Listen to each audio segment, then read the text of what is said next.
Alright guys, स्वागत है आपका इस वीडियो में। तो फाइनली यहाँ पे वेब कॉमिक का 151 चैप्टर आ चुका है, मतलब वन पंच मैन की वेब कॉमिक। ठीक है ना, भूल तो नहीं गए यार उसको। मतलब एक वेब कॉमिक चल रही थी जिसके एपिसोड ही भाई 8-8, 10-10, 12-12, 15-15 महीने में आ रहे थे। हाँ वही तो आ चुका है। एनीवे यार, इसको आए हुए मे भी एक वीक से ऊपर हो चुका है। मेरे को कमेंट्स आ रहे थे, लेकिन मैं अपने कुछ साइड हसल्स में बिजी था, क्योंकि ऑब्वियस सी बात है यूट्यूब अब मेरा करियर नहीं बचाने वाला, मेरे को ऐसा लग रहा है। एनीवे अभी मरने से पहले हम आखिरी कोशिश करने वाले हैं। मतलब मरने से पहले का मतलब है चैनल के मरने से पहले। ठीक है ना, मैं तो जिंदा हूँ, मैं अभी और चैनल्स ट्राई करूँगा, मैंने बोल दिया तुम्हें।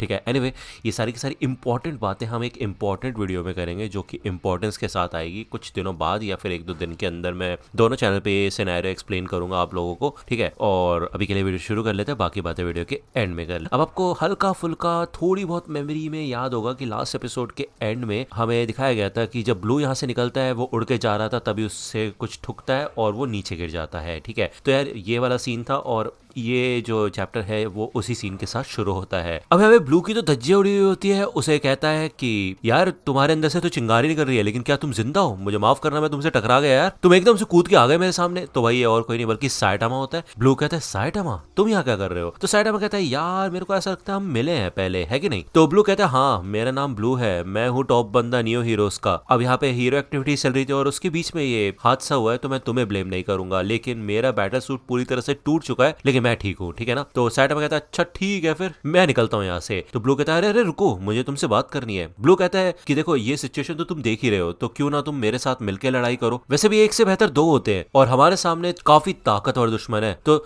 साइटामा कहता है कि ताकतवर दुश्मन किधर है? तो ब्लू कहता है कि मुझे नहीं पता, लेकिन हो सकते हैं यार यहीं पे कहीं पे होंगे। मेरा बैटल सूट भरी तबाह हो चुका है, लेकिन मैं अभी भी लड़ सकता हूँ। तो साइटामा यहाँ से जाने लगता है और कहता है ओहो ये तो काफी बुरा हुआ, चलो फिर ठीक है मैं यहाँ से जाता हूँ, और मेरे ख्याल से तुम्हें भी यहाँ से चले जाना चाहिए, क्योंकि अगर तुम अगली बार मुझसे ठुके तो ये तुम्हारे लिए हानिकारक हो सकता है। तो यहाँ पे ब्लू को गुस्सा आता है और वो कहता है हे रुको प्लीज, मेरे को भी कुछ करने दो यार, मेरे को ऐसे पीछे छोड़ के मत जाओ, ओए रुको मेरी बात तो सुनो। तो भाई साइटामा तो सुनता नहीं और वो आगे बढ़ने लग जाता है। दूसरी ओर यहाँ पे हमें कुछ मॉन्स्टर्स का सीन दिखाया जाता है। अब यार ये मॉन्स्टर्स है, रोबोट जो भी है, लेकिन यहाँ पे पिग गॉड शामिल होता है और भाई काफी खतरनाक अटैक्स होते हैं। इधर पिग गॉड के ऊपर ये मॉन्स्टर भी अटैक करता है। ठीक है, पीछे ये सारे नियो के बंदे खड़े हुए होते हैं बस, और कुछ कर नहीं रहे होते। बेसिकली पिग गॉड इन्हें बचा रहा होता है। वो कहते हैं तुम्हें चोट तो नहीं लगी ना? इस मॉन्स्टर के अंदर जरूर जहर है, लेकिन इससे मेरे को कोई फर्क नहीं पड़ता। तो भाई वो तो इसी मॉन्स्टर को खाने लग जाता है। तभी यहाँ पे कुछ रेज आती है और ये रोबोट्स यहाँ पे पिग गॉड के ऊपर काफी खतरनाक तरीके से हमला करते हैं। पिग गॉड कहता है अबे मैं तो खा रहा था, लेकिन ये रोबोट फिर से आ गए, थक गया यार इन लोगों से, कितना खाऊं इन रोबोट्स को, भाई लोहे का टेस्ट मेरे को वैसे ही पसंद नहीं। लेकिन एंड में यहाँ पे पिग गॉड इस मॉन्स्टर जो कि भाई रोबोट का ही बना होता है उसकी वाट भी लगा देता है और बाकी सारे रोबोट्स को भी खा जाता है। भाई हद हो गई, मतलब है कि नहीं? पिग गॉड ये कहता है कि यार इन्होंने इस बार तो अपने अटैक करने की टाइमिंग मेरे खाने के टाइमिंग के साथ मिला ली। मतलब मैं तो मानता ही नहीं यार ये बात, ये चल क्या रहा है यहाँ पे। लेकिन मेरे को अजीब सा महसूस हो रहा है, ये मॉन्स्टर, ये रोबोट आर्मी, इन्होंने एक बार भी नियो हीरोज के ऊपर हमला नहीं किया। ये बात सोचने वाली है। ऐसा लगता है कि जितना ज्यादा मेरा खून बह रहा है, उतना ज्यादा मेरा मन शांत हो रहा है और मेरा फोकस बढ़ रहा है। और इसी वजह से मैं शांति से ये सोच पाया, समझ पाया कि जब मेरे ऊपर ये रोबोट्स अटैक कर रहे थे, तब ये नियो हीरोज भी मेरे ऊपर अटैक कर रहे थे, और ये है तो सच में काफी ज्यादा स्ट्रॉन्ग। लेकिन बेकार की बात यह है कि यार मैं इनको खा नहीं सकता। तो भाई ऑब्वियस सी बात है, यहाँ पे पिग गॉड को इनका सच पता चल चुका है। दूसरी ओर यहाँ पे हमें रोबोट आर्मी का सीन दिखाया जाता है और साइड में एक गली के अंदर बैंग और चारंको होते हैं। अब ये दोनों यहाँ पे छुपे हुए होते हैं और भाई सिचुएशन का मुआयना कर रहे होते हैं। बैंग कहता है कि ये जितने भी सारे के सारे नियो हीरोज थे वो एकदम से रोबोट्स की तरह चलने लगे और रोबोट आर्मी की तरह भाई मार्च करने लगे। ठीक है, तो यार ये रोबोट्स नहीं है, बल्कि जिन लोगों ने भी बैटल सूट्स पहन रखे हैं वो एक तरीके से रोबोट की तरह बिहेव कर रहे हैं। ठीक है, बैंक कहता है कि ये बिल्कुल रोबोट्स की तरह बिहेव कर रहे हैं, लेकिन मेरे को ऐसा लगता है कि इसके अलावा भी और कोई सीन है। तो चारंग को तुमने ये चीज नोटिस की, हवा बदलने लगी है? तो चारंग को कहता है जी सर, ऐसा लग तो रहा है कि हवा बहुत तेज हो गई है और काफी ठंडी भी है। तो बैंक कहता है यार अगर ऐसा है तो ठीक है, फिर तुम्हें मेरे ख्याल से डोजो वापस लौट जाना चाहिए, इससे पहले कि कुछ ज्यादा ही ठंड हो जाए। तो चारंग को कहता है ठीक है सर। तो बैंक कहता है कि यार ऐसा लगता है कि हमारे दुश्मन काफी ज्यादा है हमारे कंपैरिजन में, लेकिन मैं इनका सामना कर ही लूंगा, जबकि मैं अभी थोड़े समय पहले ही रिटायर हुआ हूं। अब मैं ये सोचता हूँ कि मैं अपने इस बुढ़ी बॉडी से और कितना काम करवाऊंगा। दूसरी ओर यहाँ पे हमें डॉक्टर वफॉय का सीन दिखाया जाता है और वो कहता है कि मेरी सोच काफी समय से नहीं बदली है और सब कुछ यहाँ पे मैं जो कर रहा हूँ वो शांति के लिए कर रहा हूँ, इसके अलावा मेरे दिमाग में और कुछ नहीं चल रहा, और इसी वजह से मैं तुम्हारे ऊपर भरोसा नहीं कर सकता। हो सकता है कि तुम हीरो एसोसिएशन के पिल्ले हो और यहाँ पे पे इन्फॉर्मेशन इकट्ठा करने के लिए आए हो, तो ऑब्वियसली बात है यहाँ पे भाई चाइल्ड एम्पायर आया होता है डॉक्टर बफॉय से मिलने के लिए, मतलब उसको कन्फ्रंट करने के लिए, क्योंकि उसको सारी चीज़ें पता चल चुकी होती है, मतलब आइडिया लग चुका होता है। ओके, तो इधर चाइल्ड एम्पायर काफ़ी ज़्यादा गुस्सा होता है। वो कहता है कि मेरे को समझ आ चुका है, आखिरकार इन सब के पीछे तुम ही थे, तुमने ही इस रोबोट आर्मी को रिलीज किया है, जल्दी बताओ मेरे को, इस सवाल का जवाब दो, ऐसा ही है ना। तो डॉक्टर बफॉय कहता है कि ये किस तरीके की कंफर्मेशन है, तुम क्या कहना चाहते हो कि जो मैं बोलूंगा वो तुम मान लोगे, बस इतना ही। तो इस केस में मैं तुम्हें आंसर यही करूंगा कि ये सब कुछ सिर्फ और सिर्फ मैं शांति के लिए कर रहा हूँ। तो चाइल्ड एम्पायर तो यहाँ पे काफी गुस्से में होता है। वो कहता है कि तुमने मेरे सवाल का जवाब नहीं दिया। डॉक्टर बफॉय कहता है कि इसामू, क्या तुम हमेशा से ही ऐसे थे? अगर तुम चाहते हो कि मैं ऐसा बोलूं कि मैंने ये सब नहीं किया है तो घर जाओ, मेरे पास यहाँ पे किसी बच्चे के साथ खेलने का समय नहीं है कि मैं उसको बताऊं क्या, क्यों, कब, कैसे। तो भाई यहाँ पे सच में काफी ज्यादा बुरा लग रहा होता है चाइल्ड एम्पायर को, और वो इतना ज्यादा कांपने लगता है कि वो रोने लग जाता है, क्योंकि बेसिकली उसने डॉक्टर बफॉय के ऊपर ट्रस्ट किया था। वो असिस्टेंट रह चुका है डॉक्टर बफॉय का, आपको पता ही होगा, अगर नहीं याद तो मैंने बता दिया। अभी भी यहाँ पे चाइल्ड एम्पायर डॉक्टर बफॉय से कहता है कि अगर तुम ये नहीं कर रहे तो बस बोल दो ना कि तुम ये सब नहीं कर रहे, इसके पीछे तुम्हारा हाथ नहीं है, ये इतनी आसान सी तो बात है, तो जस्ट बोल दो डॉक्टर बफॉय। तो यहाँ पे भाई डॉक्टर बफॉय के मॉनिटर्स पे सारी की सारी डिस्ट्रक्शन चल रही होती है, और चाइल्ड एम्पायर कहता है कि आपने ये सब देखा ना कि दुनिया भर में, शहर भर में कितनी तबाही मच रही है, तो अभी तक आपने कुछ किया क्यों नहीं? जब हम बात कर रहे हैं तब भी इतने सारे लोगों की जान दांव पे लगी हुई है और बहुत सारे लोग मारे जा रहे हैं, ये सब आप तो नहीं कर सकते, और आप अपने आप को हीरो बोलते हो। अभी तो आपको इस चीज के ऊपर काम करना चाहिए, आप कुछ बोल क्यों नहीं रहे? अभी भी इंसान हो या फिर थोड़ा सा भी इमोशन बचा है आपके अंदर? अपने दिल की सुनो डॉक्टर, आपको अपनी दिल की बात मान के आगे बढ़ना चाहिए। तो डॉक्टर बफॉय कहता है कि इस समय तुम यहाँ पे आके पोइट्री सुना रहे हो मुझे, इधर उधर की दिल की बातें कर रहे हो, यार तुम्हारा दिमाग खराब हो चुका है क्या? तो भाई चाइल्ड एम्पायर को गुस्सा आता है। वो कहता है चुप हो जा गंजे, अब मैं बस तुम्हारी इस बकवास को और नहीं सुनूंगा, यहाँ पे मैं वैसे भी अटैक के लिए ही आया था, अगर कन्वर्सेशन नहीं हो पाती तो। डॉक्टर बफॉय कहते हैं तुम्हें क्या लगता है अटैक करने से क्या हो जाएगा, बस तुम अपना टाइम वेस्ट करोगे यहाँ पे, तुम्हें ये बात समझ नहीं आ रही? तो चाइल्ड एम्पायर कहता है कि कब तक ये बेफालतू की लड़ाई जारी रखोगे बूढ़े आदमी, सच कह रहा हूं, बंद कर दो इन सारी चीजों को। इससे पहले कि मैं 10 तक गिनूं, मुझे इस बात का जवाब दे दो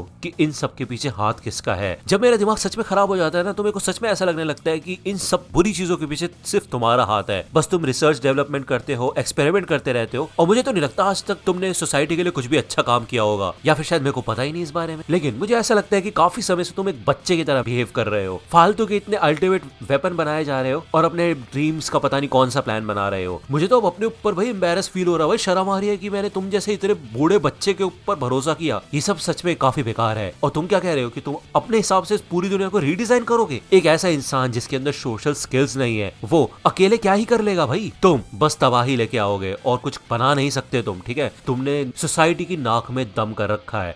तो डॉक्टर बफॉय कहता है कि देखो, फिर चाहे तुम मुझे कितना भी उकसा लो, ठीक है, मैं तुमसे कोई बात नहीं करने वाला, लेकिन मैं तुम्हें एक वार्निंग जरूर दूंगा। क्या तुम्हें पता है कि तुम्हारे गेम वाले दोस्त किधर है और वो कर क्या रहे हैं अभी? तो यहाँ पे ये सुन के तो चाइल्ड एम्पायर शॉक हो जाता है। अब आपको याद होगा भाई चाइल्ड एम्पायर की जो प्रोडिजी वाली टीम थी, वो लोग भी यहाँ पे थे। ओके, मतलब पहले हमें उसका सीन दिखाया गया थोड़ा बहुत। डॉक्टर बफॉय कहता है कि जब तुम इधर आ रहे थे तो तुम उनसे ही कम्युनिकेट कर रहे थे, और तुमने ये चीज तो सोची नहीं कि ये चीज मैं इंटरसेप्ट कर लूंगा, मुझे पता चल जाएगी, और तुम क्या कह रहे थे कि मैं अकेला हूँ? तुम अकेले हो और तुम्हें बात करने के लिए किसी की जरूरत होती है, और फिर उसके लिए तुम कितना भी बड़ा रिस्क उठा सकते हो। और जब तुम्हारी उस क्रैम स्कूल वाली टीम ने कहा कि वो भी तुम्हारी मदद करेंगे, तो तुमने रिप्लाई किया कि नहीं बस रुक जाओ, जैसे कि तुम उन्हें मना करना चाहते हो, है कि नहीं? तो चाइल्ड एम्पायर कहता है कि मैं उनको मना ही करना चाहता था और मैंने उन्हें मना किया है। तो डॉक्टर बफॉय कहता है कि लेकिन उन्होंने पहचान लिया कि तुम हिचकिचा रहे हो, और इसी वजह से उन्होंने खुद के वेपन्स बाहर निकाल लिए, जो कि उन्होंने काफी समय से इमरजेंसी के लिए बचा के रखे थे, और वो भी लड़ने के लिए आगे चले गए। अब तुम्हें तो पता ही है ऐसे जिद्दी और बेवकूफ बच्चों के साथ क्या होता है,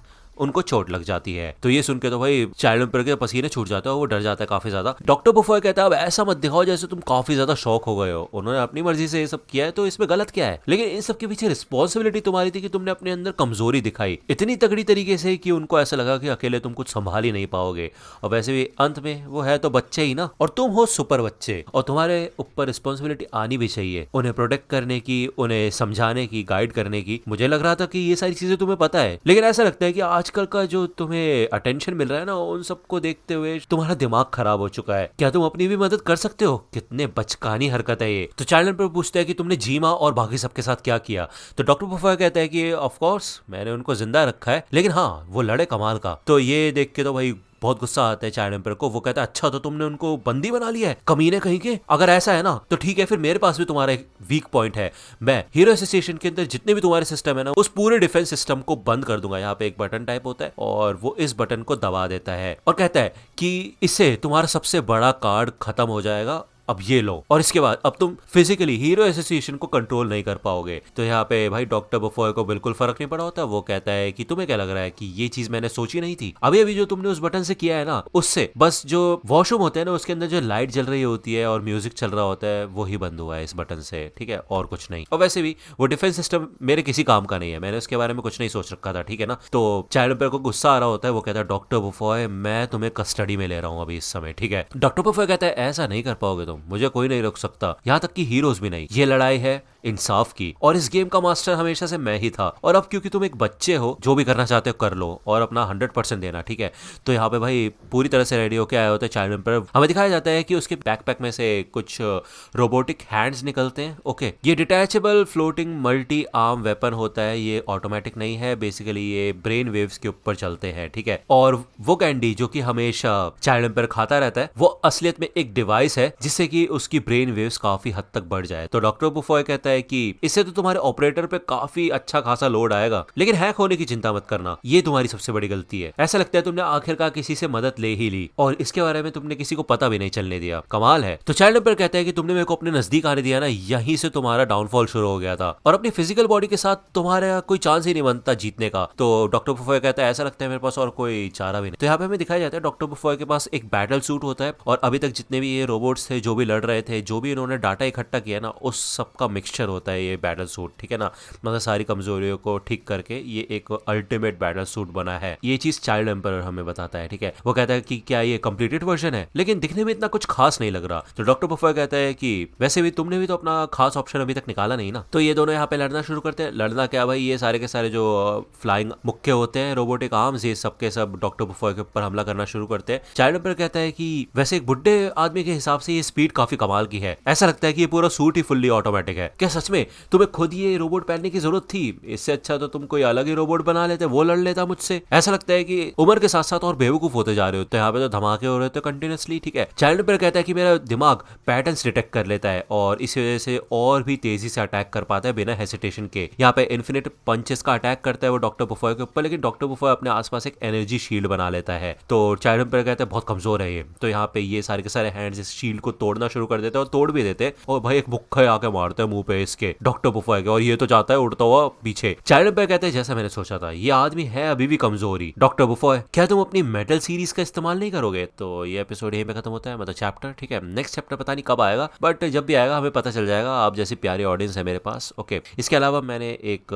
फैन मांगा ढूंढी है, और वो फैन मांगा है गोकू वर्सेस साइटामा। अब यार उसको देख जल्दी से जल्दी डालने की कोशिश करेंगे, मतलब 1-2 दिन के अंदर अंदर, ठीक है ना। हो सकता है आज आ जाए, हो सकता है कल आए, कल आएगी वैसे, क्योंकि आज ब्लीच भी डल चुकी है और ये वाली वीडियो भी डल जाएगी, तो कल हम फैन मांगा डाल देंगे, ठीक है। और कुछ नए सजेशन देना चाहते हो वन पंच मैन के रिगार्डिंग तो दे सकते हो। मुझे ऐसा लगता है वन पंच मैन की वीडियोस डालने में ज़्यादा भलाई है हमारी। अब अल्टीमेटम मत बोलना, क्योंकि अल्टीमेटम के लिए मेरे को स्टोरी नहीं मिली। लेकिन हाँ, जो मैं फैन मांगा कवर करने वाला हूँ ना, उसको तुम अल्टीमेटम का नेक्स्ट पार्ट मान सकते हो, क्योंकि ऑलमोस्ट अब तुम्हें पता ही है अल्टीमेटम के लास्ट एपिसोड में गोकू वर्सेस साइटामा होने वाला था, तो वही लड़ाई तुम वो इमेजिन कर सकते हो। समझ रहे हो ना, मतलब समझ रहे हो ना, क्रिएटिविटी। एनीवे, अगर आपको वीडियो पसंद आई तो लाइक करना, सब्सक्राइब कर लो, चैनल पर नए हो तो। मिलता हूँ आपसे अगली वीडियो में, तब तक के लिए गुड बाय।